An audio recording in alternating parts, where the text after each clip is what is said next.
Welcome to all of you. আগের দিনের ক্লাসে আমরা সিঙ্গেল ফেজ ট্রান্সফরমারের কনস্ট্রাকশন নিয়ে আলোচনা করছিলাম। সেখানে বেশ কিছু জিনিস আমরা আলোচনা অলরেডি করেছি।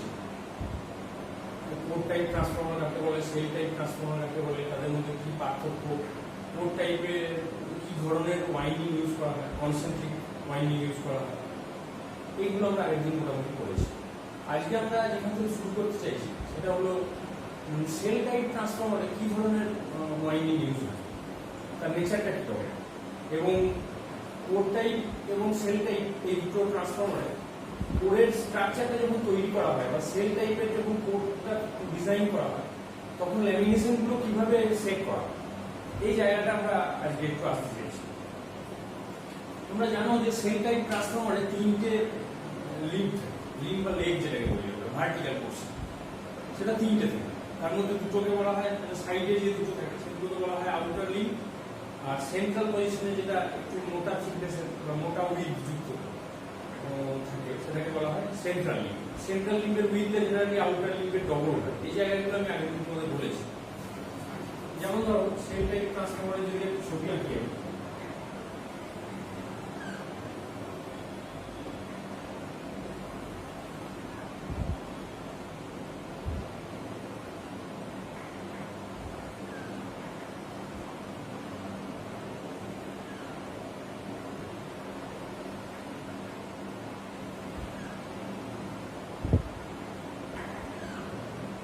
এটাই মোটামুটি একটা সেল টাইপ ট্রান্সফরমারের ছবি ধরতে পারবে। এখানে দুটো উইন্ডো থাকে, এটা একটা উইন্ডো মানে ফাঁকা স্থান, কোরের মাঝে যেটা ফাঁকা স্থান থাকে সেটাকে উইন্ডো বলে। তাই এখানে একটা উইন্ডো আছে, এখানে একটা উইন্ডো, দুটো উইন্ডো আছে, আর তিনটে লিম্ব আছে। এটা একটা লিম্ব, এটা একটা লিম্ব, এটা একটা লিম্ব। এই দুটো লিম্বকে আমরা বলি আউটার লিম্ব, আর এই মাঝের লিম্বটাকে আমরা বলি সেন্ট্রাল লিম্ব। এবং তোমাদের আমি আগে বলেছিলাম যে আউটার লিম্বের ডাইমেনশন যদি ডি হয় তাহলে এই ইয়কগুলো ডাইমেনশন ডি, এগুলোর প্রত্যেকটারই ডাইমেনশন হচ্ছে ডি। কিন্তু এইখানটার এই সেন্ট্রাল লিম্বের ডাইমেনশনটা হচ্ছে ডবল 2D।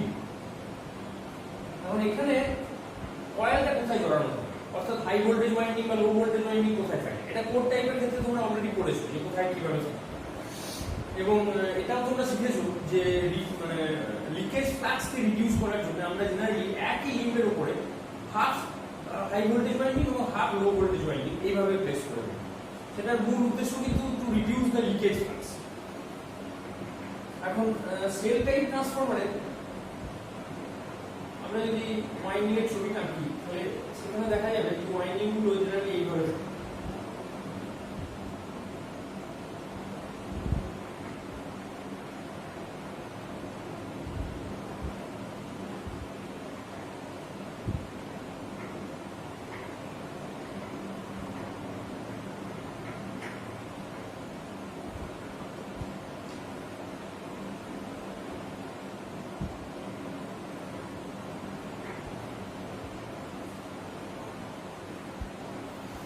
এটা হলো ধরো লো ভোল্টেজ ওয়াইন্ডিং, একদম উপরে আর নিচে দুটো লো ভোল্টেজ ওয়াইন্ডিং থাকে, আর মাঝখানে এটা হাই ভোল্টেজ, এটা লো ভোল্টেজ, আর এটা হাই ভোল্টেজ, এদিকেও ঠিক থাকে।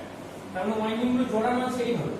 তার মানে এটাও one kind of concentric coil. Concentric coil মানে নিশ্চয়ই বুঝতে পারছো যে এটা যদি সেন্ট্রাল লিম্ব হয় তাহলে কয়েলটা ওকে কেন্দ্র করে এইভাবে জড়ানো আছে।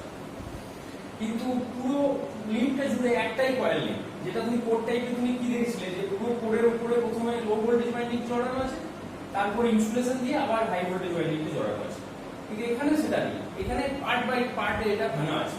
প্রথমে একেবারে টপে আছে লো ভোল্টেজ ওয়াইন্ডিং, তারপর আছে হাই ভোল্টেজ, তারপর লো ভোল্টেজ, তারপর আবার হাই ভোল্টেজ, তারপর ফাইনালি আবার একটা লো ভোল্টেজ ওয়াইন্ডিং। এইভাবে টোটাল ওয়াইন্ডিংটাকে ডিস্ট্রিবিউট করা আছে। তার মানে এই লো ভোল্টেজ আর এই লো ভোল্টেজ ওয়াইন্ডিং নিজেদের মধ্যে কানেক্টেড, এরা আবার নিজেদের মধ্যে কানেক্টেড। ঠিক সিমিলারলি এই হাই ভোল্টেজ আর এই হাই ভোল্টেজ আবার নিজেদের মধ্যে কানেক্টেড। কারণ আলটিমেটলি ওয়াইন্ডিং কিন্তু একটাই। এই টোটাল এটা লো ভোল্টেজ, এটা লো ভোল্টেজ, এটা লো ভোল্টেজ, এই তিনটে লো ভোল্টেজ দেখে তুমি ভাববে না যে তিনখানা লো ভোল্টেজ ওয়াইন্ডিং আছে, তা কিন্তু নেই। এটা একটাই লো ভোল্টেজ ওয়াইন্ডিং, শুধুমাত্র সেগুলোকে পার্ট বাই পার্ট প্লেস করা আছে বিভিন্ন জায়গায়। তাহলে এই জায়গাগুলো ডিটেলসে তোমরা যদি মেশিন ডিজাইন করো তাহলে তুমি সেখানে জানতে পারবে। আপাতত আমাদের খুব ডিটেলস দরকার নেই এখানে।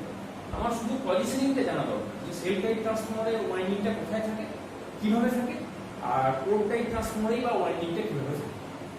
তাহলে কোর টাইপের ক্ষেত্রে তোমরা দেখেছিলে যে কোর টাইপের ওয়াইন্ডিংটা থাকে আউটার লিঙ্কের উপর, মানে এইদিকে হাই ভোল্টেজ এবং লো ভোল্টেজ হাফ হাফ করে, আর এদিকেও তাই হাই ভোল্টেজ এবং লো ভোল্টেজ হাফ হাফ করে।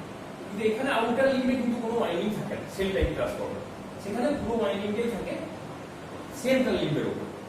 এবং এখানে যে ফ্লাক্সটা তৈরি হয় সেই ফ্লাক্সটা ধরো একটা পাথ হচ্ছে এটা, এটা একটা ফ্লাক্স পাথ আর এটা একটা ফ্লাক্স পাথ। তাহলে এখানে দেখো, এখানে যদি আমরা মনে করি যে এখানে এন পোল তৈরি হয়েছে, এখানে এস পোল তৈরি হয়েছে, তাহলে এন থেকে এসে একটা ফ্লাক্স ফ্লো করবে এদিকে, যেটাকে আমি ফাই বলতে পারি। ঠিক একইভাবে এখানেও এন থেকে এসে একটা ফ্লাক্স ফ্লো করবে, এটাকে আমি ফাই বলতে পারি। তাহলে দেখো এই সমস্ত জায়গাগুলোতে যে ফ্লাক্সটা রয়েছে সেটা কিন্তু ফাই, কিন্তু এই জায়গাটাতে এসে এই দুটো ফ্লাক্স অ্যাড হয়ে এখানে 2 ফাই হয়ে যাচ্ছে।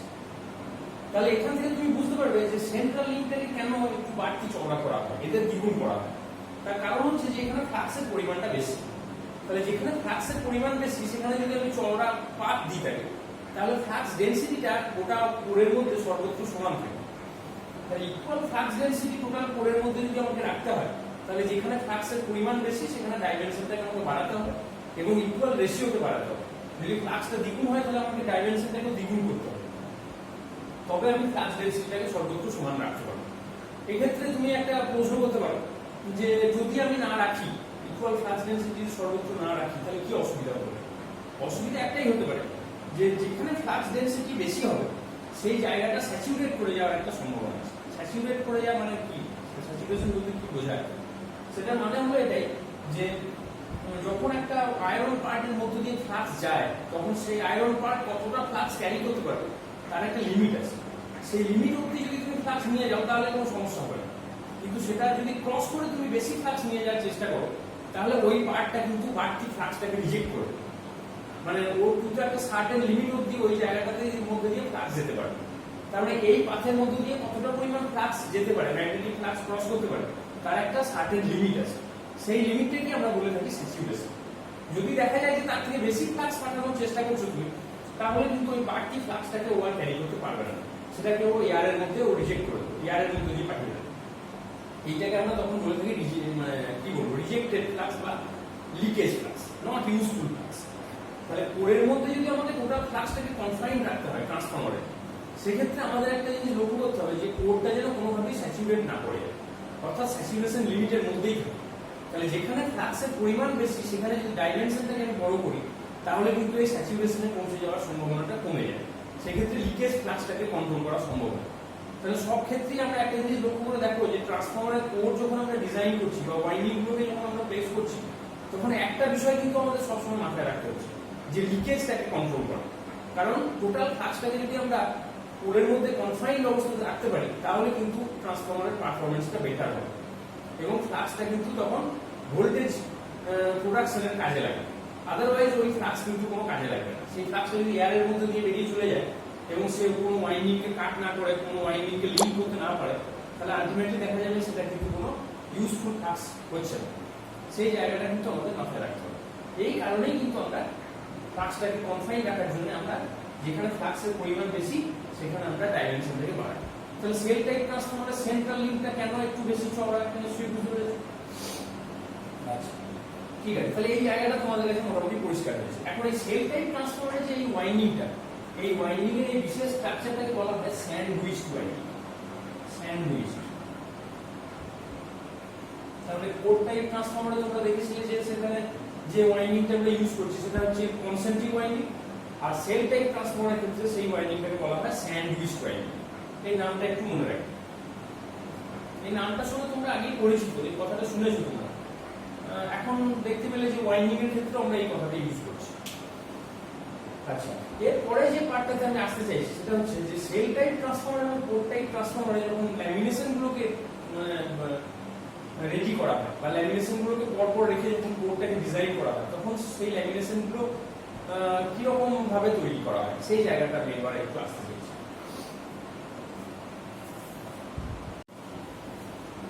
এখানে দেখো কোর টাইপ ট্রান্সফরমারের যে ল্যামিনেশনটা দেখতে হয় সেটা অনেকটা এরকম রেক্ট্যাঙ্গুলার সাইজের একটা ল্যামিনেশন। কিন্তু এটা তোমাদের মনে হচ্ছে যে এরকম রেক্ট্যাঙ্গেল সাইজের কতগুলো ল্যামিনেশনকে পরপর রেখে কোডটাকে তৈরি করা হয়, এইভাবে একটা 3 ডাইমেনশনাল কোড তৈরি হয়, এটা তোমাদের একটা আইডিয়া হচ্ছে। কিন্তু অ্যাকচুয়ালি মেশিনে কিন্তু এরকম থাকে না। মেশিনে কি হয়, এই টোটাল রেক্ট্যাঙ্গেলটা একবারে তৈরি না করে, মানে একটা ছাঁচে তৈরি না করে, সেটাকে দুটো এল এর মতো দুটো সেকশন নিয়ে তৈরি করা হয়। দুটো এল টাইপের যদি সেকশন আমরা এরকম নিই এবং তাদেরকে যদি এই জায়গাতে জয়েন করে দিই, তাহলে কিন্তু একটা রেক্ট্যাঙ্গেল সাইজের ল্যামিনেশন আমরা পেতে পারি। এখন এইরকম আমরা কেন করবো? একটা ছাঁচে যদি ঢালাই করি রেক্ট্যাঙ্গেল টাইপের, সেটা না করে আমরা দুটো এল নিয়ে আমরা কেন তৈরি করতে চাই, এই জায়গাটা একটু বুঝবার আছে। ধরো কোনো একটা পার্টিকুলার ল্যামিনেশনের একটা পার্ট এরকম ভেঙে গেল, ধরো এই পার্টটা এরকম ক্র্যাক করে গেল, এই পার্টটা এরকম ভেঙে গেল, তাহলে সেই ক্ষেত্রে কি হবে? সেই ক্ষেত্রে ওই টোটাল ল্যামিনেশনটা আমাকে চেঞ্জ করতে হবে। তা না করে সেক্ষেত্রে আমরা যদি এই শুধু এল সেকশনটা কেটে বাদ দিই, তাহলে বাকি এলটা তো আমরা ইউজ করতে পারবো, সেক্ষেত্রে আমার খরচাটা অনেক কম হবে। তাহলে ল্যামিনেশনের খরচটা যদি আমাকে কমাতে হয়, তাহলে কিন্তু আমরা যদি এরকম এল সেকশনের ল্যামিনেশন তৈরি করি, তাহলে ডিফেক্টিভ ল্যামিনেশনগুলোকে আমরা সহজেই ডিসকার্ড করতে পারবো। সেক্ষেত্রে আমার খরচ কিছুটা কমবে, মেইনটেনেন্সের সময় খরচ কিছুটা কম হবে। এই কথাটা মাথায় রেখে আমরা কিন্তু পুরো ল্যামিনেশনগুলোকে একটা ছাঁচে ঢালাই না করে আমরা কতগুলো পার্ট করে তৈরি করার চেষ্টা করি এবং সেগুলোকে ওয়েল্ডিং করে যুক্ত করে আলটিমেটলি রেক্ট্যাঙ্গেলটাকে নিয়ে আসা হয়। তাহলে এখানে দেখো তুমি দুটো এল সেকশনকে যুক্ত করে কিভাবে আমরা একটা রেক্ট্যাঙ্গেল সাইজের ল্যামিনেশন নিয়ে আসতে পারি, সেটা তুমি নিশ্চয়ই বুঝতে পেরেছো এখানে। এখন প্রশ্ন হচ্ছে যেটা, যে এই যে ওয়েল্ডিংটা তুমি করছো, এই ওয়েল্ডিং গুলো যদি সব ল্যামিনেশনের ক্ষেত্রে একই জায়গায় করতে থাকো, তাহলে কি হবে? যখন তুমি পরপর সাজাবে, তখন ওই সব ওয়েল্ডিং গুলো পরপর আসবে এবং সেক্ষেত্রে যদি কখনো ওই ওয়েল্ডিং এর ওই জায়গাটাতে কখনো একটা ফাটল দেখা যায় বলতে ওয়েল্ডিংটা যদি কোনো কারণে খুলে যায়, তাহলে সেখানে একটা এয়ার গ্যাপ তৈরি হবে এবং সেই এয়ার গ্যাপটা কিন্তু পরপর উঠতে থাকে। তার মানে সব ল্যামিনেশন গুলোতেই ওই এয়ার গ্যাপটা তৈরি হবে, দিয়ে দেখা যাবে টোটাল কোডটার মধ্যে একটা মাঝখানে একটা এয়ার গ্যাপ তৈরি হয়ে গেছে। এই এয়ার গ্যাপটা কিন্তু আকাঙ্ক্ষিত, কারণ এয়ার গ্যাপ যখনই তৈরি হবে, তখনই ফ্লাক্সটা যখন ওই এয়ার গ্যাপের মধ্যে দিয়ে ক্রস করতে চাইবে, তখন কিন্তু সেখানে একটা হাই রিলাক্টেন্স পাথ তৈরি হয়ে যাবে। এই কারণে আমরা কখনোই চাইবো না যে কোডের মধ্যে একটা কোনো জায়গায় যতই সূক্ষ্ম হোক না কেন একটা এয়ার গ্যাপ তৈরি হয়ে যাবে, সেটা কিন্তু আমাদের ডিজায়ারেবল না। এই জন্য আমরা কি করে থাকি, যে আমরা যখন পরপর মেশিনগুলোকে মানে ল্যামিনেশনগুলোকে পরপর সাজিয়ে একটা কোড তৈরি করি, তখন চেষ্টা করি যাতে ওই ওয়েল্ডিং পার্টগুলো কখনোই পরপর না আসে, অর্থাৎ একটা লেয়ার পরপর আসে, মাঝখানে একটা লেয়ার থাকে যেখানে ওই ওয়েল্ডিংটা নেই। সেটা কিভাবে সম্ভব? ধরো আমরা এল সেকশন তো দুভাবে করতে পারি, এল সেকশন এরকম ভাবে এখানে আর এখানে ওয়েল্ডিং করতে পারি। ধরো 1 নম্বর 3 নম্বর 5 নম্বর এই যে অড নাম্বার যেগুলো রয়েছে লেয়ারে, এই লেয়ারগুলোতে আমরা এইখানে ওয়েল্ডিং করলাম। এটা নিশ্চয়ই বুঝতে পারছো যে ল্যামিনেশনগুলোকে যখন আমরা পরপর সাজাচ্ছি, ধরো 50টা ল্যামিনেশন আমি পরপর সাজাবো, তাহলে তো সেখানে অনেকগুলো লেয়ার আসবে, 1 নম্বর 2 নম্বর 3 নম্বর 4 নম্বর 5 নম্বর এরকম 50 নম্বর পর্যন্ত আসবে। সেক্ষেত্রে আমরা বললাম কি, যে ওই 1 3 5 যেগুলো তোমার অড নাম্বার মানে অযুগ্ম নাম্বার, সেই নাম্বারগুলো যে লেয়ারগুলো, সেই লেয়ারগুলোতে আমরা ওয়েল্ডিংটাকে রাখলাম এইরকম জায়গায়। আর যেগুলো 2 4 6 নম্বর লেয়ার অর্থাৎ ইভেন নাম্বার অফ লেয়ার, সেখানে আমরা ওয়েল্ডিংটাকে রাখলাম এখানে।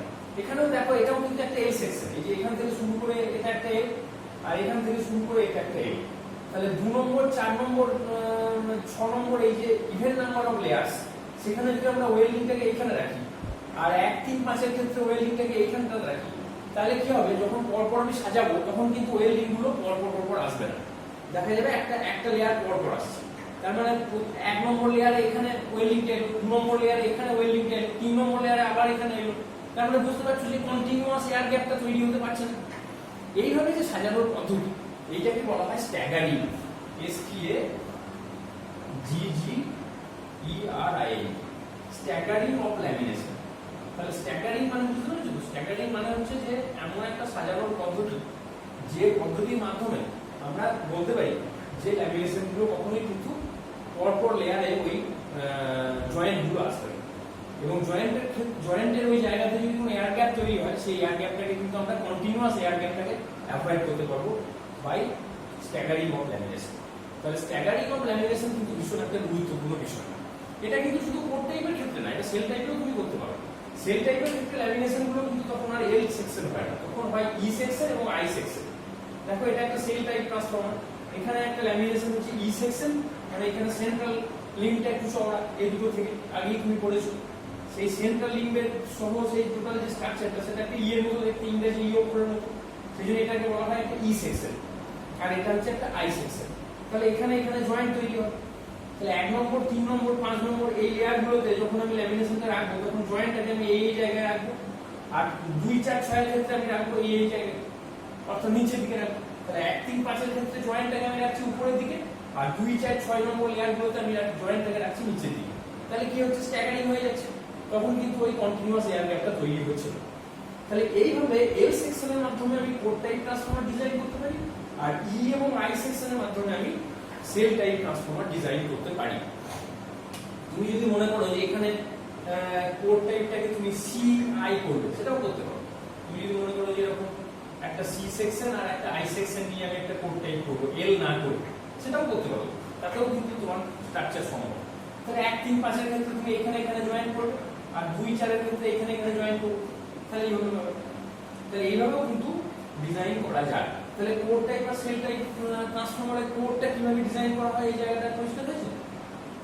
এইভাবে কিন্তু করা হচ্ছে। এই ছবিটা তোমরা খাতায় এঁকে রাখবে, তাহলে নিশ্চয়ই এই জায়গাটা বুঝতে পারবে।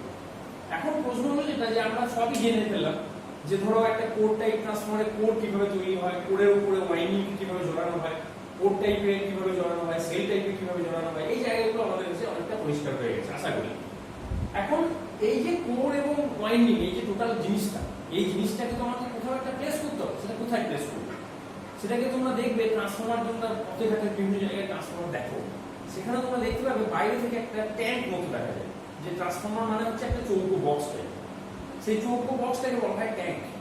সেই ট্যাঙ্কের মধ্যে অ্যাকচুয়ালি কি থাকে, সেখানে তেল থাকে। এই তেলটাকে বলা হয় ট্রান্সফরমার অয়েল। এই ট্রান্সফরমার অয়েল জিনিসটা কি, সেটা কি ধরনের তেল, সেটা মানে তার প্রপার্টি কি, এই জায়গাগুলো আমি পরে তোমাদের ডিটেলসে পড়াবো। এখন আপাতত জেনে রাখো যে ট্রান্সফরমার অয়েলটা কিন্তু কোনো নর্মাল অয়েল নেই। এই যে সরষের তেল, নারকেল তেল, কেরোসিন তেল, যা যা তেলের সঙ্গে তুমি পরিচিত, এই ধরনের কোনো তেল কিন্তু ট্রান্সফরমার অয়েল নয়। ট্রান্সফরমার অয়েল হচ্ছে এমন একটা তেল যেটা কিছুটা বলা যেতে পারে সিনথেটিক অয়েল। সিনথেটিক অয়েল মানে হচ্ছে যেটা কেমিক্যালি প্রডিউসড একটা অয়েল। তো সেই ধরনের একটা তেল, যে তেলটা দাহ্য, কি বলবো, চট করে এটা কিন্তু আগুনে জ্বলে যায় না, নট কম্বাস্টেবল। কারণ ট্রান্সফরমারের ভেতরে তো হিট হয়, যখন লস হয় মেশিনে তখন হিট হয়, সেই হিটে যদি ট্রান্সফরমার আগুন লেগে যায় সেটা তো বিপজ্জনক পরিস্থিতি তৈরি হয়।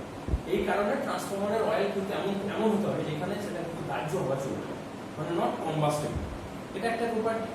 2 নম্বর প্রপার্টি হচ্ছে যে এটা খুব ভালো একটা ইনসুলেটিং মিডিয়াম। ইনসুলেটিং মিডিয়াম মানে এই যে তুমি কোর, ল্যামিনেশন, তারপরে ওয়াইন্ডিং, এই যে টোটাল স্ট্রাকচারটা, এই টোটাল স্ট্রাকচারটাকে ওই তেলের মধ্যে ডুবিয়ে রাখা হয়। তার মানে কি হচ্ছে, ওই ওয়াইন্ডিং থেকে কখনোই কারেন্ট কিন্তু তোমার বডিতে চলে আসবে। ট্রান্সফরমারের যে বাইরের বডিটা দেখো, যেটাকে তুমি ট্যাঙ্ক বলছো, সেই ট্যাঙ্কে কিন্তু কখনোই তোমার কোনো কারেন্ট ফ্লো করবে না। কেন করবে না নিশ্চয়ই বুঝতে পারছো, কারণ ওই ওয়াইন্ডিং এর সঙ্গে ট্যাঙ্কের মাঝখানে একটা বিশাল লেয়ার তেল আছে। এই তেলটা একটা ইনসুলেটিং মিডিয়াম হিসেবে কাজ করে। তাহলে তেল একটা ট্রান্সফরমারে কেন থাকে, বা মানে সব ট্রান্সফরমারই যে তেল থাকে ব্যাপারটা এরকম নয়, 90% ট্রান্সফরমারই তেল থাকে। কেননা সেই ট্রান্সফরমারগুলোকে বলা হয় অয়েল ট্রান্সফরমার। আর এই অয়েল ট্রান্সফরমার ছাড়াও আরেক ধরনের ট্রান্সফরমার এখন বাজারে এসেছে, যেটাকে বলা হয় ড্রাই টাইপ ট্রান্সফরমার। সেখানে কিন্তু কোনো অয়েল থাকে না, সেখানে অন্য ইনসুলেটিং মেটেরিয়াল থাকে, সেখানে মানে পুরোপুরি ড্রাই, সেখানে কোনো লিকুইড থাকে, সেই জন্য ওটাকে ড্রাই টাইপ বলা হয়। কিন্তু বেশিরভাগ ট্রান্সফরমারই কিন্তু অয়েল ট্রান্সফরমার, এটা মনে রাখবে।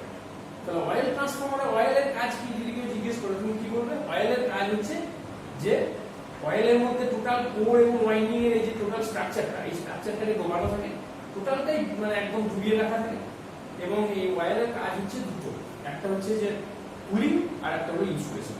মানে ট্রান্সফরমারের ভিতরে যে হিটটা তৈরি হয়, সেই হিটটাকে ইফেক্টিভলি কুল করে। কারণ হিটটাকে প্রথমে কি করে, ওয়াইন্ডিং থেকে বা কোর থেকে হিটটাকে নিয়ে অয়েল নিজে নিয়ে নেয়, তারপর নিজে একটু গরম হয়, গরম হয়ে সেই হিটটাকে ওর ট্যাঙ্কে পৌঁছে দেয়। বাইরে যে আউটার ট্যাঙ্কটা তুমি দেখতে পাবো, সেই ট্যাঙ্কে পৌঁছে দেয়। ট্যাঙ্ক তখন সেটাকে বাইরের এয়ারের মধ্যে ডিসিপেট করে, এইভাবে ভেতরের হিটটা বাইরে চলে যায়। তাহলে হিট কোথায় কোথায় তৈরি হয়, একটা হচ্ছে ওয়াইন্ডিং এর মধ্যে তৈরি হয়, আর একটা কোরের মধ্যে তৈরি হয়। ওয়াইন্ডিং এর কিছু লস হয়, সেখানে হিট তৈরি হয়। আর কোরের মধ্যে কিছু লস হয়, সেই কোরের লসটার জন্য কোরের মধ্যে একটা হিট তৈরি হয়। এই ওয়াইন্ডিং এর হিট এবং কোরের হিট, এই দুটো হিটই কিন্তু এসে পৌঁছয় ফাইনালি ওই তেলের মধ্যে। তেল সেটাকে ক্যারি করে নিয়ে বাইরের ট্যাঙ্কের মাধ্যমে সেটাকে বাতাসে ছেড়ে দেয়। এইভাবে কিন্তু হিটটা ডিসিপেট করে। তার মানে ভেতরটাকে ঠান্ডা রাখার একটা বড় দায়িত্ব কিন্তু এই তেলে রয়েছে, তার মানে কুলিং মিডিয়াম হিসেবে এটা কাজ করছে। 2 নম্বর হচ্ছে যেটা যে ইনসুলেটিং মিডিয়াম, যে কোনোভাবেই যেন কারেন্ট ওয়াইন্ডিং থেকে বডিতে চলে আসতে না, অর্থাৎ বডিতে হাত দিলে যেন কোনোভাবেই শক না, এই জায়গাটাকে নিশ্চিত করাটাও কিন্তু তেলের একটা বড় কাজ। এবং তেল পরে যখন ডিটেলসে পড়বে দেখতে পাবে যে এই তেল কিন্তু মাঝে মাঝে চেঞ্জ করতে হয়, কারণ তেলটা দীর্ঘদিন থাকতে থাকতে তেলের প্রপার্টিগুলো নষ্ট হয়ে যায়, তেলের ডাইলেকট্রিক স্ট্রেংথ কমে যায়, তখন তেলটাকে চেঞ্জ করার প্রয়োজন। তো তেলটা কিন্তু একটা অমর অক্ষয় ব্যাপার, এটা ভাবলে চলবে যে তেলও কিন্তু সার্টেন টাইম পর পর তোমাকে চেঞ্জ করতে হবে, তাহলে কিন্তু সেটা তার যে প্রপার্টিটা তুমি এক্সপেক্ট করছো সেই প্রপার্টিটা তার কাছ থেকে তুমি পাবে না। তবে দীর্ঘদিন ট্রান্সফরমারের এই তেল ভালোভাবে সার্ভিস দিতে পারে।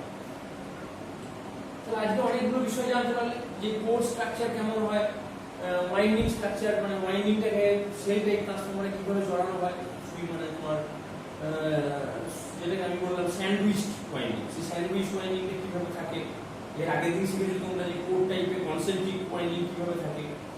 আজকে তোমরা ল্যামিনেশনের এই বিষয়গুলো শিখলে, তারপর কোর শিখলে, অয়েলের কাজ শিখলে, এই জায়গাগুলো তোমরা জানতে পারবে। আর কনস্ট্রাকশনের বেশ কিছুটা পোর্শন তোমরা অলরেডি করে ফেলেছো।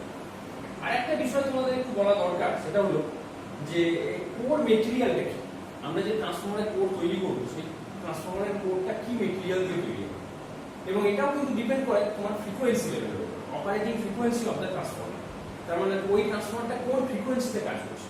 যদি দেখা যায় যে ট্রান্সফরমারটা তোমার লো ফ্রিকোয়েন্সিতে কাজ করছে, লো ফ্রিকোয়েন্সি মানে কত, মোটামুটি ধরো আমাদের পাওয়ার ফ্রিকোয়েন্সি কত, 50 হার্টজ, আমাদের বাড়িতে যে ফ্রিকোয়েন্সি আসে সেটা হলো 50 হার্টজ ফ্রিকোয়েন্সি, সেইটাকে আমরা লো ফ্রিকোয়েন্সি বলতে পারি।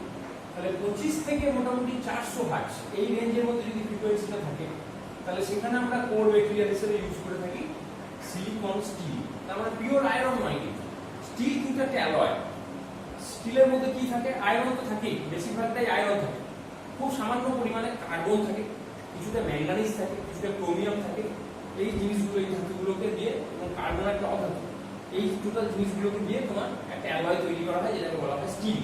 এবং তার সঙ্গে যদি আবার কিছুটা সিলিকন মিক্স করা হয় তাহলে সেটাকে বলা হয় সিলিকন স্টিল। এই সিলিকন স্টিল কিন্তু একটা খুব ভালো কোর মেটেরিয়াল হিসেবে আমরা ইউজ করতে পারি।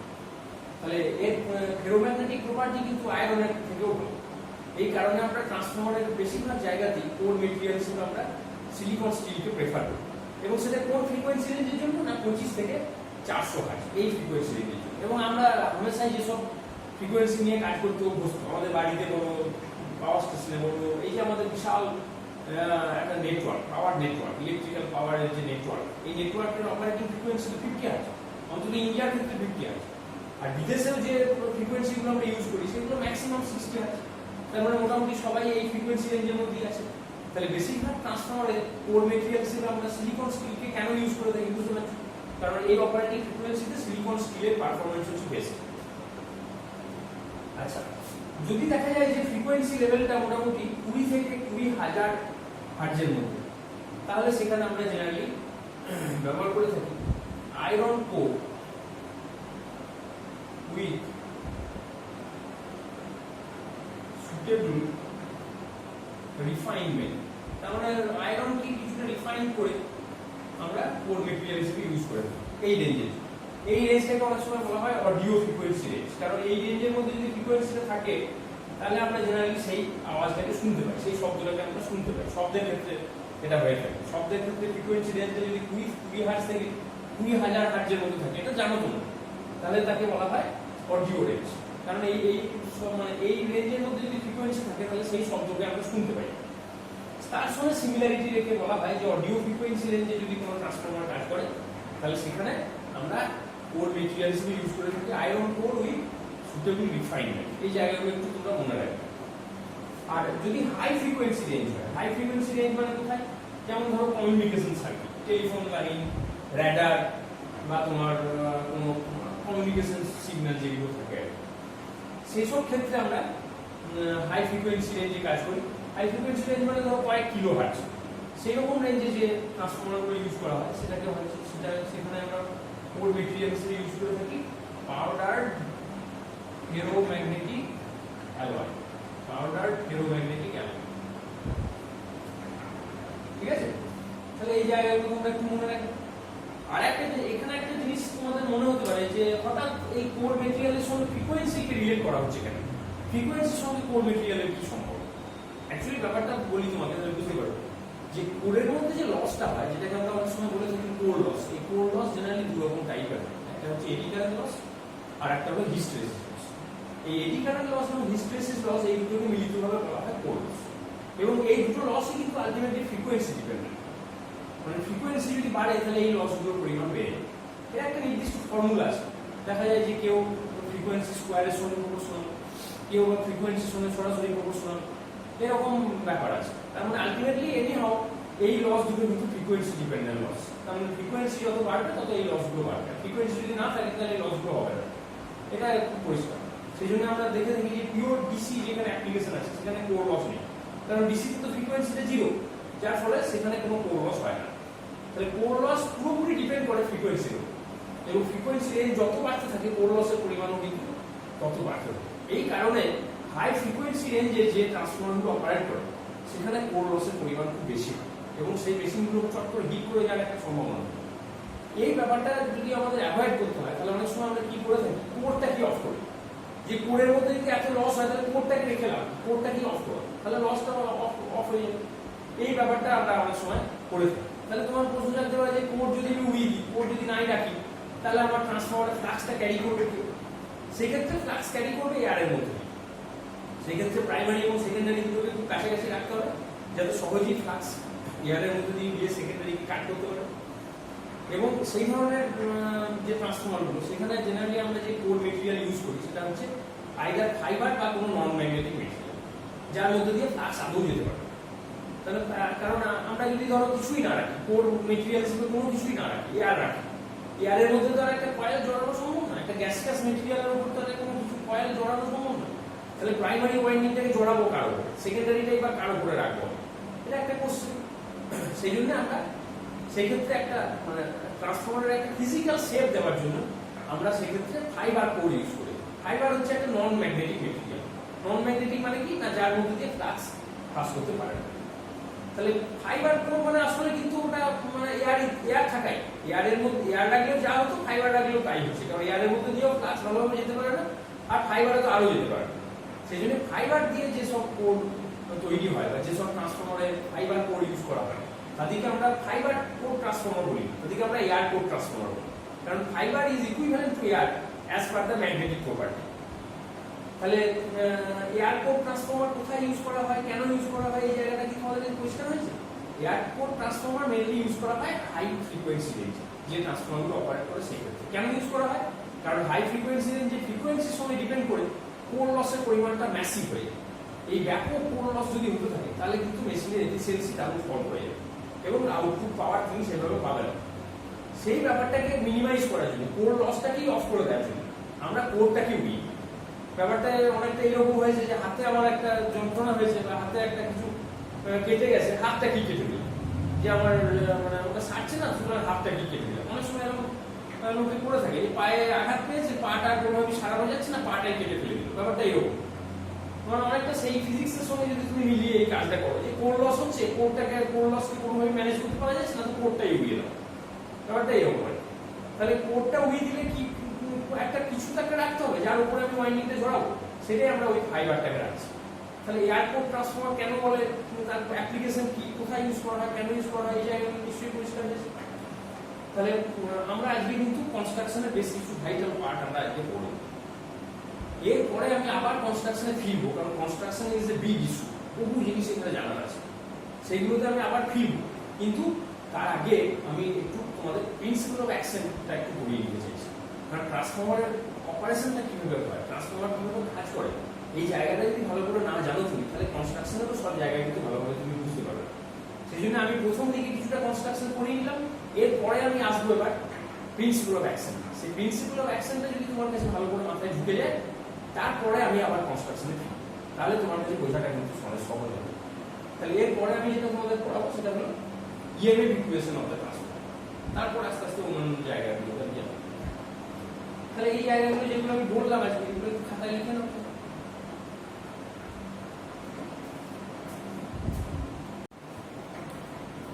এখন আমি তোমাদের যেটা পড়াবো সেটা হলো EMF equation of the single phase transformer.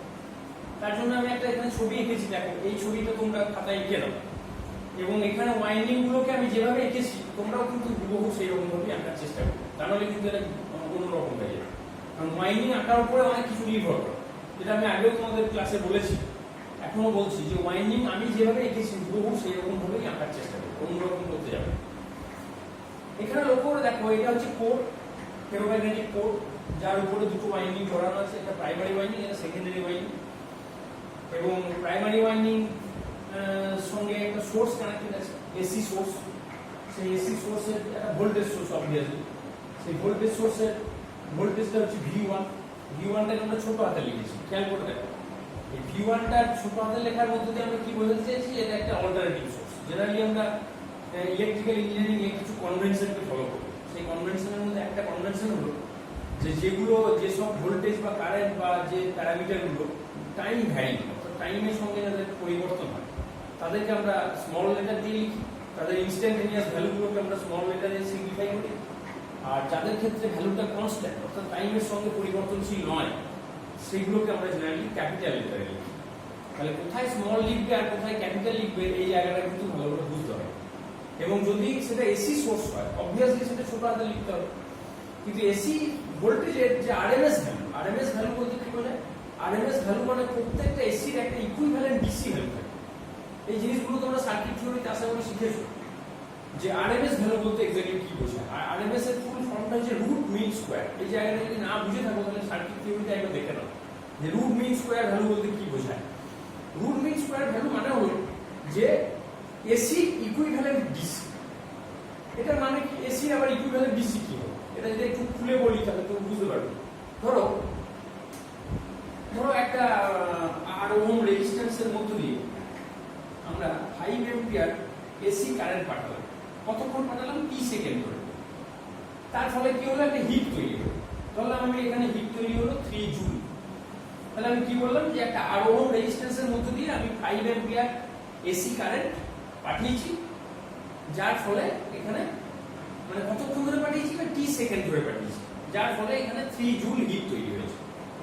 এখন ওই একই রেজিস্ট্যান্সের মধ্য দিয়ে আমি যদি ধরো 3 অ্যাম্পিয়ার ডিসি কারেন্ট পাঠাই ওই একই সময় ধরে, এবং যদি দেখি যে একই পরিমাণ হিট তৈরি হয়েছে, আগে যেরকম হচ্ছিল এখনো সেরকম হচ্ছে, আগে এসি পাঠানোর ফলে হয়েছিল এখন ডিসি পাঠানোর ফলে হচ্ছে, তাহলে আমি বলতে পারি যে হিটের রেসপেক্টে, হিট জেনারেশনের রেসপেক্টে এই এসিটা আর এই ডিসিটা ইকুইভ্যালেন্ট, কারণ দুজনেই সেম পরিমাণ হিট তৈরি করেছে।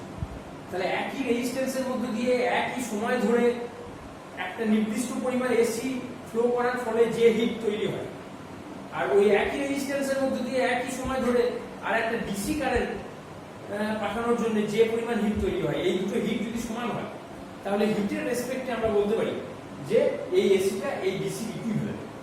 তখন এই ইকুইভ্যালেন্ট ডিসিটাকে বলা হবে ওই এসি আরএমএস। তার মানে হিট জেনারেশনের দিক থেকে বিচার করে আমরা যদি একটা এসি এবং ডিসি তুলনা করি, যদি দেখি দুজনই সেম হিট তৈরি করছে, তাহলে তখন তাদেরকে আমরা একে অপরের ইকুইভ্যালেন্ট বলতে পারি। তাহলে প্রত্যেকটা এসি এরকম একটা ইকুইভ্যালেন্ট ডিসি ভ্যালু থাকে, সেই ভ্যালুটা কি বলা হয়, আরএমএস ভ্যালু। এবং আরএমএস ভ্যালু যখন লিখি তখন আমরা সেটাকে ক্যাপিটাল লেটারে লিখি। এই যে দেখো এখানে E1 E2 লিখেছি, এগুলো হচ্ছে আরএমএস ভ্যালু, এই কারণে আমি এদিকে বড় হাতে দিয়ে লিখেছি। কিন্তু এটা ভাবার কোনো কারণ নেই যে বড় হাতে লিখেছি মানে এটা ডিসি, তা নয়। কিন্তু ট্রান্সফরমারের ডিসি কোনো গল্প নেই, ট্রান্সফরমারটা সম্পূর্ণ একটা এসি ডিভাইস। ডিসিতে ট্রান্সফরমার চলেই না, কেন চলে না সেটা আমি তোমাদের পরে বলবো। তাহলে আপাতত জেনে রাখো যে এখানে সব প্যারামিটারই কিন্তু অল্টারনেটিং প্যারামিটার, অর্থাৎ সবই টাইমের সাপেক্ষে পরিবর্তনশীল। এখানে ডিসি কোনো গল্প নেই। তা সত্ত্বেও কোনো কোনো জায়গাতে আমরা ছোট হাতে লিখেছি, কোনো কোনো জায়গাতে বড় হাতে লিখেছি। যেখানে যেখানে ছোট হাতে লিখেছি তুমি ধরে নেবে সেগুলো হচ্ছে সবই ইনস্ট্যান্টেনিয়াস ভ্যালু, মানে প্রতি মুহূর্তে যে চেঞ্জ হচ্ছে সেই ভ্যালু। আর যেগুলো যেগুলো বড় হাতে লিখেছি সেগুলো হচ্ছে আরএমএস ভ্যালু। আসলে সবই কিন্তু এসি, এটা মাথায় রাখবে। তাহলে বড় হাতে ছোট হাতের এই জায়গাগুলো গুলিয়ে ফেললে চলবে না, কিন্তু আমি যেরকম যেরকম লিখবো তোমাকেও সেরকম ভাবে লিখতে হবে। তুমি যদি এগুলোকে ওলট পালট করে দাও তাহলে কিন্তু ভুল হয়ে যাবে, এই জায়গাটা মাথায় রাখবে। এখন যেটা করতে হবে আমাদের সেটা হচ্ছে ইএমএফ ইকুয়েশন, অর্থাৎ একটা ট্রান্সফরমারের কোথায় ইএমএফ তৈরি হয়, কেন তৈরি হয়, কে তৈরি করে, এই জায়গাগুলো আমরা আসবো। এখন যখনই তুমি এখানে একটা অল্টারনেটিভ সোর্স দেবে, অল্টারনেটিভ সোর্স মানে সেটা একটা সাইনোসয়েডাল ওয়েভ। বেশিরভাগ ক্ষেত্রে একটা অল্টারনেটিভ সোর্স বলতে কেমন হয়, সেটা সাইনোসয়েডাল ওয়েভ হয়। অল্টারনেটিং মানেই যে সাইনোসয়েডাল হবে এমন কোনো মানে নেই, সেটা ট্রায়াঙ্গুলার হতে পারে, সেটা অন্য কোনো ফর্মের ওয়েভ ফর্ম হতে পারে, কিন্তু বেশিরভাগ ক্ষেত্রে আমরা দেখে থাকি যে অল্টারনেটিং ওয়েভ বলতেই আমরা সাইনোসয়েডাল ওয়েভকেই বুঝে থাকি। সেই জন্য আমি এখানে সাইন ওয়েভকেই ধরে নিয়েছি।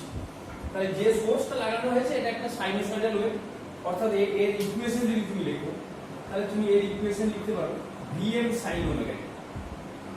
লক্ষ্য করে দেখো এখানে Vm টা বড় হাতে দিলাম, এখানে কিন্তু V1 টা ছোট হাতে দিয়েছিলাম, কিন্তু তার ভ্যালুটা যখন লিখছি, ইকুয়েশনটা যখন লিখছি, তখন সেক্ষেত্রে আমি Vm টাকে বড় হাতে দিচ্ছি। কেন বড় হাতে দিচ্ছি? কারণ একটা সাইন ওয়েভের Vm মানে হচ্ছে তার পিক ভ্যালু। এটা যদি একটা সাইন ওয়েভ হয় তাহলে এই পিক ভ্যালুটাকে বলা হয় Vm। এই পিক ভ্যালুটা তো আর পরিবর্তনশীল নয়, সেই কারণে এটা হচ্ছে একটা কনস্ট্যান্ট ভ্যালু, এই কারণে এটাকে বড় হাতে দিয়ে লেখা হয়। আর যেহেতু একটা সাইন ওয়েভ সেই জন্য এটাকে সাইন ওমেগা টি হিসেবে লেখা হয়েছে। তাহলে যে কোনো এসি ওয়েভকে লেখার নিয়ম হচ্ছে যে সেটাকে এইভাবে এই ফর্মে লিখতে হবে। যদি ভোল্টেজ হয় তাহলে লিখবে Vm sin ওমেগা টি, যদি কারেন্ট হয় তাহলে লিখবে Im sin ওমেগা টি, যদি ফ্লাক্স হয় তাহলে লিখবে Im sin ওমেগা টি। এরকম ভাবে লিখতে পারো। এখানে Im মানে দেখি, Im মানে কিন্তু ম্যাক্সিমাম ফ্লাক্স, এই জায়গাটা মাথায় রাখতে হবে। তাহলে যখনই তুমি একটা ভোল্টেজ এখানে কানেক্ট করবে তখন এটা একটা যেহেতু একটা ক্লোজ পাথ, তখন সে একটা কারেন্ট ফ্লো করে, সেই কারেন্টটাকে আমরা বলে থাকি I phi। মানে যেহেতু এই কারেন্টের জন্য ফ্লাক্স উৎপন্ন হয়, সেই জন্য এই কারেন্টটাকে নাম দেওয়া হয় ম্যাগনেটাইজিং কারেন্ট। তার মানে ইট ম্যাগনেটাইজেস দ্য কোর, মানে কোরের মধ্যে ফ্লাক্স তৈরি করার জন্য যে দায়ী, যে কারেন্ট রেসপন্সিবল, সেই কারেন্টটাকে আমরা বলে থাকি ম্যাগনেটাইজিং কারেন্ট। কারণ একটা ট্রান্সফরমারের প্রাইমারি ওয়াইন্ডিং এ নো লোড কন্ডিশনে, দেখো এখানে কোনো লোড কানেক্টেড নেই, সেকেন্ডারিতে কোনো লোড কানেক্টেড নেই, সেই অবস্থাতে প্রাইমারিতে যে কারেন্ট ফ্লো করে সেই কারেন্টটাকে আমরা বলে থাকি ম্যাগনেটাইজিং কারেন্ট। তাহলে ম্যাগনেটাইজিং কারেন্ট নাম কেন হয়েছে বুঝতে পেরেছো? কারণ এই কারেন্টটাই এই কোরের মধ্যে ফ্লাক্স ফ্লো করার জন্য দেয়, ফ্লাক্স ক্রিয়েশনের জন্য দেয়, অর্থাৎ কোরটাকে ম্যাগনেটাইজ করার জন্য responsible. That is why this current is known as magnetising current. এটাও কিন্তু একটা এসি কারেন্ট। তাহলে তুমি বলতে পারো এসি কারেন্ট, তাহলে এটা নিশ্চয়ই টাইমের সাপেক্ষে পরিবর্তনশীল, তার সত্ত্বেও এটাকে আপনি ক্যাপিটাল লেটারে লিখেছেন কেন? এটা হচ্ছে আরএমএস, এই কারণে ক্যাপিটাল লিখেছি। এটা যদি তুমি ছোট হাতে লিখতে চাও লেখো, আমার কোনো অসুবিধা নেই, তাতেও কোনো প্রবলেম নেই। তাহলে আমি যদি এটাকে ছোট হাতে লিখি, I phi ছোট হাতে লিখি, তাতেও কোনো অসুবিধা নেই। এটা হচ্ছে ইনস্ট্যান্টেনিয়াস ভ্যালু আর ওটা হচ্ছে আরএমএস ভ্যালু। তাহলে এর ইকুয়েশন কি হবে? এর ইকুয়েশন হবে এরকম একটা কিছু হবে, I max sin omega t টাইপের একটা ইকুয়েশন। কারণ ভোল্টেজটা যদি সাইন ওয়েভ হয় তাহলে তার থেকে যে সৃষ্ট কারেন্ট সেটাও একটা সাইন ওয়েভ হবে, এবং সেই কারেন্টের ফলে যখন ফ্লাক্স তৈরি হবে সেই কারেন্ট, সেই ফ্লাক্সটাও কিন্তু একটা সাইনোসয়েডাল ফ্লাক্স হবে। এই ফ্লাক্সটাকে কি নাম দিয়েছি আমরা? Phi M. ফাই এম মানে ফাই ম্যাক্স কি তার মানে এটা কিন্তু ম্যাক্সিমাম ফ্লাক্স লিখতে চাইনি আমি, এটাকে আমরা এম বলতে আমরা এখানে লিখেছি মিউচুয়াল ফ্লাক্স। তার মানে এই ফ্লাক্সটার নাম হচ্ছে মিউচুয়াল ফ্লাক্স। এই মিউচুয়াল কথাটা আমরা কখন ইউজ করি? মিউচুয়াল কথাটা কি একা একা থাকলে ইউজ করি না দুজন থাকলে ইউজ করি? আমরা বলি না যে চলো তোমার সঙ্গে আমার ঝামেলা হয়েছে, চলো আমরা মিউচুয়াল করি। তো মিউচুয়ালটা কি একা একা হয়? হয় না, মিউচুয়াল হতে গেলে দুজনকে লাগে। তার মানে এই ফ্লাক্সটাকে মিউচুয়াল ফ্লাক্স নাম দেওয়া হয়েছে কেন? কারণ এই ফ্লাক্সটা প্রাইমারি ওয়াইন্ডিং এবং সেকেন্ডারি ওয়াইন্ডিং কে কানেক্ট করে, যেহেতু দুজনকেই কানেক্ট করে, that is why this flux is known as mutual flux. তাহলে এটা নিশ্চয়ই বুঝতে পারছো যে ফাই এম মানে কিন্তু ম্যাক্সিমাম ফ্লাক্স না, এটা কিন্তু অনেক ছেলেই ঘুরিয়ে ফেলে যে ফাই এম বইয়ে লেখা আছে ফাই এম, তার মানে that is the maximum flux. যেহেতু সে ছোট থেকে এইভাবে পড়তে অভ্যস্ত হয়েছে যে V1 সমান Vm sin omega t, I phi সমান I max বা Im sin ওমেগা টি, এইভাবে সে আগে শিখে এসেছে। এই কারণে তার এম দেখলেই মনে হয় সেটা বোধহয় ম্যাক্সিমাম, তার নয় কিন্তু এখানে এম বলতে মিউচুয়াল ফ্লাক্সের কথা বোঝানো হয়েছে। তাহলে এখানে তোমার মনে হতে পারে যে এই ফ্লাক্সটা কিভাবে সৃষ্টি হলো? সৃষ্টি হওয়ার পিছনে কারণ হলো যে ফ্লাক্স কখন সৃষ্টি হয় সেটা তোমাকে জানতে হবে। যে একটা তারের মধ্যে দিয়ে যখন কারেন্ট ফ্লো করে তখন সেই তারের তো একটা নাম্বার অফ টার্নস আছে, সেই নাম্বার অফ টার্নসের মধ্যে দিয়ে কারেন্টটা যায়, তার ফলে সেখানে একটা এমএমএফ তৈরি হয়, ম্যাগনেটোমোটিভ ফোর্স তৈরি হয়। এই ম্যাগনেটোমোটিভ ফোর্সের ভ্যালু কত? ওটা আমি ধরলাম প্রাইমারি যে এমএমএফ কে লেখা হয় এফ দিয়ে। তাহলে F1 মানে কি? F1 মানে হচ্ছে primary MMF. F1 is known as primary MMF। MMF এর পুরো কথা কি? Magnetomotive force. এটার ভ্যালু হচ্ছে number of turn into current. তার মানে কোন একটা কারেন্ট যদি কোন একটা নাম্বার অফ টার্নস যুক্ত কয়েলের মধ্যে দিয়ে পাস করে, তাহলে সেই কয়েলের যে নাম্বার অফ টার্নস তার সঙ্গে যদি কারেন্টকে গুণ করা হয় তাহলে সেই প্রোডাক্টটাকে বলা হবে ম্যাগনেটোমোটিভ ফোর্স। এই ম্যাগনেটোমোটিভ ফোর্সটা অনেকটা ইলেকট্রিক্যাল সার্কিটের ইএমএফ এর সঙ্গে তুলনীয়। একটা ইলেকট্রিক্যাল সার্কিটে যদি ধরো ইএমএফ থাকে, ইএমএফ ইলেকট্রোমোটিভ ফোর্স, সেই ইলেকট্রোমোটিভ ফোর্সকে আমরা যদি রেজিস্ট্যান্স দিয়ে ভাগ করি তাহলে কি পাই? কারেন্ট পাই। ধরো একটা সার্কিট আছে, সেই সার্কিটের রেজিস্ট্যান্স আছে আর আর একটা ব্যাটারি লাগানো আছে যার ইএমএফ হচ্ছে ভি। তাহলে এখানে কারেন্ট ফ্লো কত হবে? কারেন্ট ফ্লো হচ্ছে V by R, Ohm's law অনুযায়ী। তাহলে কারেন্টটা পাচ্ছি কিভাবে? ইএমএফ কে আমরা রেজিস্ট্যান্স দিয়ে ভাগ করি, আমরা কারেন্ট পাচ্ছি। ঠিক সেরকম একটা ম্যাগনেটিক সার্কিটের ক্ষেত্রে এই কারেন্টের জায়গায় আমরা লিখব ফ্লাক্স। তাহলে ইলেকট্রিক্যাল সার্কিটে যেটাকে আমরা কারেন্ট দিয়ে লিখি তার অ্যানালোগাস বা তার সদৃশ বস্তু ম্যাগনেটিক সার্কিটে যদি আমরা খুঁজি তাহলে সেটা হবে ফ্লাক্স। তাহলে কারেন্টের অ্যানালোগাস টার্ম হচ্ছে ফ্লাক্স, ইএমএফ এর অ্যানালোগাস টার্ম হচ্ছে এমএমএফ, আর রেজিস্ট্যান্সের অ্যানালোগাস টার্ম হচ্ছে রিলাক্ট্যান্স। অ্যানালোগাস টার্ম মানে বুঝতে পারছেন তো? অ্যানালোগাস টার্ম মানে প্রত্যেকটা জিনিসেরই একটা সদৃশ টার্ম থাকে। ইলেকট্রিক্যাল সার্কিটে যেটাকে আমরা ইএমএফ বলে থাকি, ম্যাগনেটিক সার্কিটে সিমিলার গোত্রীয় প্যারামিটারটা হচ্ছে এমএমএফ। ঠিক একইভাবে ইলেকট্রিক্যাল সার্কিটে যাকে আমরা কারেন্ট বলে থাকি তার সমগোত্রীয় প্যারামিটার বা রাশি ম্যাগনেটিক সার্কিটের ক্ষেত্রে হলো ফ্লাক্স। ঠিক একইভাবে ইলেকট্রিক্যাল সার্কিটে যাকে আমরা রেজিস্ট্যান্স বলে থাকি ম্যাগনেটিক সার্কিটের ক্ষেত্রে সেটা হচ্ছে রিলাক্ট্যান্স। রেজিস্ট্যান্স কাকে বলা যায়? কারেন্টকে বলা যায়। তাহলে রিলাক্ট্যান্স কাকে বলা যায়? ফ্লাক্সকে বলা যায়, মানে অ্যানালোগাস টার্মটাকে বলা যায়। এই জায়গাটা ভালো করে মনে রাখবে। তাহলে ইলেকট্রিক্যাল সার্কিটে যে ধরনের ইকুয়েশন তুমি শিখে এসেছো ম্যাগনেটিক সার্কিটেও কিন্তু বহু সিমিলার ইকুয়েশন আছে। তাহলে ইলেকট্রিক্যাল সার্কিটে যদি কারেন্টকে আমরা লিখি ইএমএফ বাই রেজিস্ট্যান্স, তাহলে ম্যাগনেটিক সার্কিটের ক্ষেত্রে কি লিখতে পারি? MMF by রিলাক্ট্যান্স। রিলাক্ট্যান্সকে আমরা আরএল দিয়ে লিখি, আরএল। তাহলে রিলাক্ট্যান্স জিনিসটা বুঝতে পারছো? রিলাক্ট্যান্স জিনিসটা ঘুরিয়ে ফেলো না কিন্তু। রিলাক্ট্যান্স আর রেজিস্ট্যান্স কিন্তু এক জিনিস না। রেজিস্ট্যান্স কারেন্টকে যেতে বাধা দেয় কোনো একটা ইলেকট্রিক্যাল সার্কিটে, আর রিলাক্ট্যান্স ফ্লাক্সকে যেতে বাধা দেয় কোনো একটা ম্যাগনেটিক সার্কিটে। তাহলে এমএমএফ বাই রিলাক্ট্যান্স ইকুয়াল টু হচ্ছে ফ্লাক্স। এই সম্পর্কটা কিন্তু ভালো করে মাথায় ঢুকিয়ে দাও, এটা কিন্তু ভেরি ভেরি ইম্পর্টেন্ট একটা রিলেশনশিপ। তার মানে প্রাইমারি ওয়াইন্ডিং এর N1 টার্নস এর মধ্যে দিয়ে যখন কারেন্ট ফ্লো করবে I5, তখন সেখানে একটা এমএমএফ তৈরি হবে N1 * I5। এই এমএমএফ কে যদি তুমি এই আয়রন পাথের রিলাক্ট্যান্স দিয়ে ভাগ করো, যে কোনো পাথেরই তো একটা রিলাক্ট্যান্স আছে। আয়রন পাথ হচ্ছে একটা ম্যাগনেটিক পাথ যার মধ্যে দিয়ে ফ্লাক্স ফ্লো করে, তাহলে সেখানেও ফ্লাক্স যেতে গেলে একটা বাধা প্রাপ্ত হয়। হ্যাঁ, তুমি বলতে পারো যে যেহেতু এটা আয়রন তার মানে বাধাটা অনেক কম হবে, হতে পারে। কম হবে মানে জিরো হবে তা তো না, তারও একটা নির্দিষ্ট বাধা আছে। যে কোনো পাথের মধ্যে দিয়ে যখন ফ্লাক্স যেতে চাইবে তখন সেখানে একটা বাধাটাকে ফেস করতে হবে। সেই বাধাটাকে আমরা বলে থাকছি রেজিস্ট্যান্স বা রিলাক্ট্যান্স। তাহলে কারেন্টের ক্ষেত্রে আমরা যেটাকে রেজিস্ট্যান্স বলেছিলাম, ম্যাগনেটিক সার্কিটের ক্ষেত্রে আমরা সেটাকেই বলছি রিলাক্ট্যান্স। এই জায়গাটা কিন্তু ভালো করে মনে রাখবে। তাহলে আয়রনের রিলাক্ট্যান্স দিয়ে যদি আমরা ওই ম্যাগনেটিক সার্কিটের যে এমএমএফটা তৈরি হলো সেটাকে যদি আমরা ভাগ করি তাহলে আমরা পেয়ে যাব এই ফ্লাক্স। তাহলে মিউচুয়াল ফ্লাক্সের ইকুয়েশন কি হবে? মিউচুয়াল ফ্লাক্সের ইকুয়েশন হচ্ছে প্রাইমারি ওয়াইন্ডিং এর MMF divided by reluctance of iron, RL suffix I, I for iron. ঠিক আছে? আরএল, আই মানে কারেন্ট ভেবো না কিন্তু, এটাকে আরো যদি ভালো করে বুঝতে চাও তাহলে আয়রন আই পুরোটাই লিখে দাও, আয়রন আই আর ও এল। আর তা না হলে আরএল আই লিখলেও চলবে, মানে আরএল সাফিক্স আই। তাহলে কি বলতে চাইলাম আমি, যে ম্যাগনেটিক সার্কিটে যতক্ষণ না পর্যন্ত একটা এমএমএফ তৈরি হচ্ছে ততক্ষণ পর্যন্ত কিন্তু কোনো ফ্লাক্স তৈরি হবে না। তাহলে কারেন্টকে তোমাকে এমন একটা পাথের মধ্যে দিয়ে ফ্লো করাতে হবে যেখানে একটা নাম্বার অফ টার্নস আছে। সেই নাম্বার অফ টার্নসের সঙ্গে কারেন্টকে গুণ করলে তুমি পাবে এমএমএফ, দিয়ে টোটাল এমএমএফটাকে রিলাক্ট্যান্স দিয়ে ভাগ করলে তবে তুমি পাবে ফ্লাক্স। তাহলে এই ফ্লাক্সের উৎপন্ন হওয়ার জন্য দায়ী কে? এই প্রাইমারি ওয়াইন্ডিং এর MMF. That is very vital.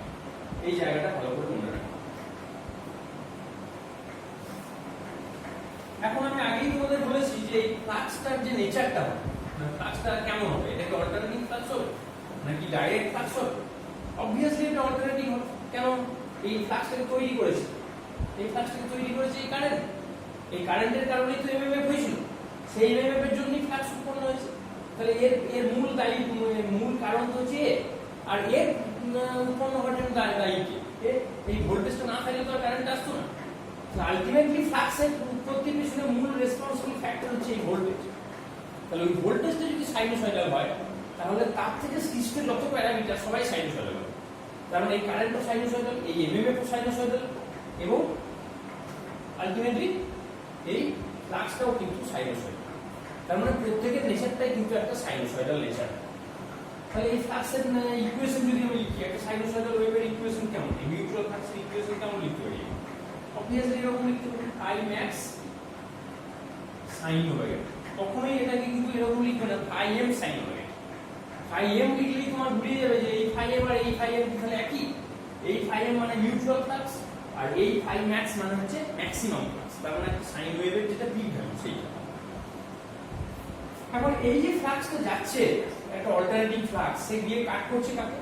Primary ওয়াইন্ডিংকেও কাট করছে, at the same time secondary ওয়াইন্ডিংকেও কাট করছে। এবং এই ওয়াইন্ডিংগুলো কি, এটাও কি মুভিং ওয়াইন্ডিং নাকি স্ট্যাটিক ওয়াইন্ডিং? আমি আগেই তোমাদের বলেছি যে ট্রান্সফরমারে কোনো মুভিং পার্ট কিছু নেই, এভরিথিং ইজ স্ট্যাটিক। তাহলে ট্রান্সফরমারে যদি এভরিথিং স্ট্যাটিক হয় তাহলে কি বলতে পারি আমরা? এটা একটা স্ট্যাটিক বডি, এটাও একটা স্ট্যাটিক বডি। এই স্ট্যাটিক বডিকে একটা মুভিং ফ্লাক্স এসে কাট করেছে, মানে এই যে ফ্লাক্সটা এটা তো অল্টারনেটিং ফ্লাক্স। যে কোনো অল্টারনেটিং ফ্লাক্সকে আমরা মুভিং ফ্লাক্স বলতে পারি। মুভিং বলে থাকি কখন? একটা বডিকে আমরা মুভিং কখন বলি? যদি দেখা যায় সময়ের সাপেক্ষে তার স্থান পরিবর্তন হচ্ছে বা পজিশন চেঞ্জ হচ্ছে, তখন তাকে আমরা মুভিং বলে থাকি। ঠিক একইভাবে একটা প্যারামিটারের যদি টাইমের সাপেক্ষে তার ম্যাগনিটিউডের পরিবর্তন ঘটে, তখনও তাকে আমরা মুভিং বলতে পারি। তাহলে যেহেতু এটা একটা অল্টারনেটিং ফ্লাক্স, তার মানে সাইনোসয়েডাল ফ্লাক্স, তাহলে প্রতি মুহূর্তে তার ম্যাগনিটিউড ভ্যারি করছে টাইমের সাথে। That is why we can call that flux as a moving flux. তাহলে একটা মুভিং ফ্লাক্স এসে একটা স্ট্যাটিক বডিকে কাট করেছে, তার মানে সেখানে রিলেটিভ মোশন তৈরি হয়েছে এবং সেখানে ফ্যারাডের যে ইলেকট্রোম্যাগনেটিক ল অফ ইন্ডাকশন, সেই ল অনুযায়ী এখানে ভোল্টেজ উৎপন্ন হয়। তাহলে ফ্যারাডের লতে কি বলা আছে যে কোনো একটা কন্ডাক্টর এবং ম্যাগনেটিক ফ্লাক্সের মধ্যে যদি কোনো রিলেটিভ মোশন থাকে তাহলে ওই কন্ডাক্টরের মধ্যে ভোল্টেজ বা ইএমএফ ইনডিউসড হবে। তাহলে ফ্যারাডের লটা কিন্তু ভালো করে মাথায় ঢুকিয়ে নাও। ফ্যারাডের দুটো ল আছে, একটা ফার্স্ট ল একটা সেকেন্ড ল। এই যে বেসিক জায়গাগুলো নিশ্চয়ই তোমরা এর আগে পড়ে এসছো, আমাকে আর নিশ্চয়ই এটা পড়াতে হবে না। ফ্যারাডের ল না বুঝলে কিন্তু ইলেকট্রিক্যাল ইঞ্জিনিয়ারিং এ কিছুই বোঝা যায় না। ফ্যারাডের ল হচ্ছে একেবারে একটা খুঁটি বলা যাবে, পিলার, মানে এটা পুরো ইলেকট্রিক্যাল ইঞ্জিনিয়ারিংটাকে ধরে রেখেছে বলে। তো সেই লটা কিন্তু তোমাকে প্রথম শিখতে হবে, তবে তুমি মেশিন টেশিনের জায়গাগুলো ভালো বুঝতে পারবে। তাহলে ফ্যারাডের প্রথম লতে বলা আছে যে if there is any relative motion between a conductor and the magnetic flux, then EMF will be induced in that conductor. তার মানে যদি ম্যাগনেটিক ফ্লাক্সের সঙ্গে কোনো কন্ডাক্টরের রিলেটিভ মোশন থাকে তাহলে ওই কন্ডাক্টরের মধ্যে ইএমএফ ইনডিউসড হবে। তাহলে এখানেও তো সেই পরিস্থিতি তৈরি হয়েছে, একটা মুভিং ফ্লাক্স আর একটা স্ট্যাটিক কন্ডাক্টর বা ওয়াইন্ডিং, তাদের মধ্যে রিলেটিভ মোশন আছে, তাহলে নিশ্চয়ই এখানে ইএমএফ তৈরি হবে, এখানেও তৈরি হবে, এখানেও তৈরি হবে। দুটোই তো রিলেটিভ মোশনের দ্বারা চালিত, মানে এখানেও রিলেটিভ মোশন আছে, এখানেও রিলেটিভ মোশন আছে। তাহলে অবভিয়াসলি দুই জায়গাতে ইএমএফ ইনডিউসড হবে। এখানকার ইনডিউসড ইএমএফটাকে আমি নাম দিয়েছি E1, আর এখানকার ইনডিউসড ইএমএফটাকে আমি নাম দিয়েছি E2। তাহলে ইনডিউসড ইএমএফ কিন্তু শুধু সেকেন্ডারিতে হবে এটা ভাবলে ভুল হবে, এট দ্য সেম টাইম প্রাইমারিতেও হবে। তো প্রাইমারির যে ইনডিউসড ইএমএফ সেটাকে আমরা কি হিসেবে লিখতে পারি, তার ইকুয়েশন কি হবে, সেটাও কিন্তু ফ্যারাডের লতে বলা আছে, সেকেন্ড লতে বলা আছে। এবং তোমরা জানো যে ইনডিউসড ইএমএফ হচ্ছে -n d∅dt। এটা হচ্ছে বিখ্যাত ফ্যারাডের ল, সেকেন্ড ল। এই সেকেন্ড ল থেকে কিন্তু এই ইকুয়েশনটা পাওয়া গেছে। আমি এর ডেরিভেশনে যেতে চাইছি না, কিভাবে এলো না এলো, কেন এলো, কি ব্যাপার, মাইনাস কি করে এলো, এসব আমি যেতে চাইছি, কারণ এগুলো অলরেডি তোমরা পড়ে এসছো বলে আমি জানি।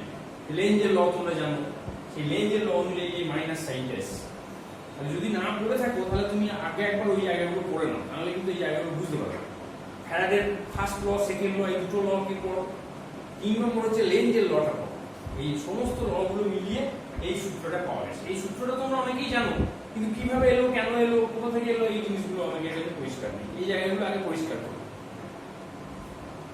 বা সার্কিট থিওরি তেও দেখতে পারো, সার্কিট থিওরিতেও কিন্তু এই জায়গাগুলো কিছুটা আছে।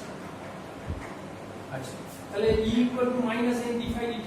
তাহলে আমরা যদি প্রাইমারি ওয়াইন্ডিং এর কথা বলি তাহলে সেখানে E1 লিখতে পারি।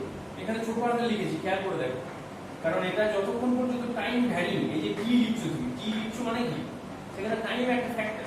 তার মানে এখানে এটা বড় হাতে লেখা যাবে না, ছোট হাতে, কারণ এই যে ভ্যালুটা তুমি পাবে এটা হচ্ছে ইনস্ট্যান্টেনিয়াস ভ্যালু। তাহলে E1 মানে হচ্ছে induced EMF in the primary winding, সেটার ভ্যালু কি হবে -n1 d∅dt of this flux. কারণ এখানে ফাই বলতে কোন বা ফাই, যে ফাইটা ওই ওয়াইন্ডিংগুলোকে লিংক করেছে সেই ফাইটা। তার মানে that is phi max sine omega টি।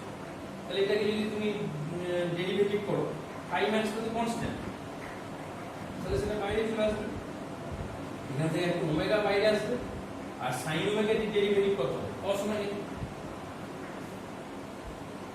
এটা এখন এই cos ওমেগা টি থেকে তুমি আবার কি লিখতে পারো? Phi max omega cos omega T থেকে লিখতে পারো sin pi by 2 minus omega. এটা তো লেখা যায়। এবার মাইনাস সাইনটা যদি ভিতরে ঢুকিয়ে নাও, তাহলে n1 i max omega sin omega t minus পাই। এই যে ইকুয়েশনটা তুমি পেলে, এই ইকুয়েশনটাই হচ্ছে EMF equation of the primary winding. এটাই হচ্ছে U1 এর ইকুয়েশন। এই জায়গাটা তুমি ভালো করে মনে রাখো, এই ইকুয়েশন কিন্তু তোমার ভুললে চলবে না। আজকে আমি তোমাদের এইটুকুই পড়ালাম, জাস্ট ইএমএফ ইকুয়েশনটা স্টার্ট করলাম। এরপরে আরো বেশ কিছু জিনিস জায়গা আমি পড়াবো, আরএলএস ভ্যালু কি হবে, সেকেন্ডারি ওয়াইন্ডিং এ কি ভোল্টেজ তৈরি হবে, এই জায়গাগুলো আমি পরের দিন আসবো। আজকে শুধু এইটুকু ডেরিভেশন ভালো করে তুমি রেডি করো, যে কিভাবে এটাকে আমি পাচ্ছি, এই ইকুয়েশনটা কিভাবে এলো, তার পরপর স্টেপগুলো খেয়াল করো। যদি কোনো জায়গায় কনফিউশন থাকে তাহলে আমাকে কমেন্ট বক্সে জিজ্ঞেস করো যে স্যার এই জায়গাটা বুঝতে পারিনি, এটা আরেকবার বলুন, আমি বলে দেবো সেই জায়গা। কিন্তু তোমাকে এই জায়গাটা এনিহাও মাথায় ঢোকাতে হবে। একটা জিনিস মনে রাখবে যে মেশিন সাবজেক্টটা যতটা সোজা ততটা কঠিন। যদি বুঝে থাকো ভালো করে তাহলে দারুণ সোজা, দারুণ interesting. At the same time তুমি যদি না বুঝে থাকো এবং আন্দাজে মুখস্থ করার উপর দিয়ে পড়তে চাও, তাহলে কিন্তু তোমার কাছে হার্ডেস্ট অফ দ্য হার্ডেস্ট, মানে এত হার্ডেস্ট সাবজেক্ট আর হয় না। তাহলে মেশিন একই সঙ্গে ভীষণ ইন্টারেস্টিং এবং ভীষণ সোজা যদি তুমি বুঝে থাকো, আর যদি না বুঝে থাকো that is very very tough, এবং পুরোটাই কনসেপচুয়াল। সেই জন্য এটা করতে গেলে কখনো কখনো তোমাকে পিছনে গিয়ে পুরোনো জায়গাগুলোকে একটু দেখতে হবে, যে জায়গাগুলোতে একটু অস্পষ্টতা আছে, যে জায়গাগুলো ধোঁয়াশা আছে, সেই জায়গাগুলো একটু রিভাইজ করতে হবে। আমি যদি সব ওই জায়গাগুলোতে চলে যাই তাহলে আমার এই পড়ানোটা এফেক্টেড হয়ে যাবে, আমি সব পিছনের জায়গাতে যেতে পারবো না। তোমাকে ওই জায়গাগুলো বই থেকে দেখতে হবে। কিন্তু এনিহাও ওই কনসেপশন ক্লিয়ার না থাকলে কিন্তু তুমি এই জায়গাটা ধরতে পারবে। এই জন্য আস্তে আস্তে কিন্তু আমি কঠিনের দিকে যাবো। সেই জন্য আমি তোমাকে এখনই বলছি যে এই ক্লাসগুলো যখন চলছে সেই অবস্থাতে তুমি কিন্তু প্রতিটি স্টেপ আমি যে কথাগুলো বলছি সেগুলো বই থেকে পড়ে এবং তার পুরোনো ব্যাকগ্রাউন্ডটা কি সেটার সঙ্গে মিলিয়ে তুমি কিন্তু তোমার পড়াটাকে আস্তে আস্তে রেডি করো, তবে কিন্তু তুমি ইন্টারেস্টের জায়গাতে আসতে পারো। আজকের ক্লাস কেমন লাগলো তোমরা জানাবে। যদি কোনো কনফিউশন থাকে বা কোনো কঠিন লেগে থাকে সেটাও আমাকে বলো, আমি নেক্সট ক্লাসে সেটা ক্লিয়ার করার চেষ্টা করবো। আজকের ক্লাসে তুমি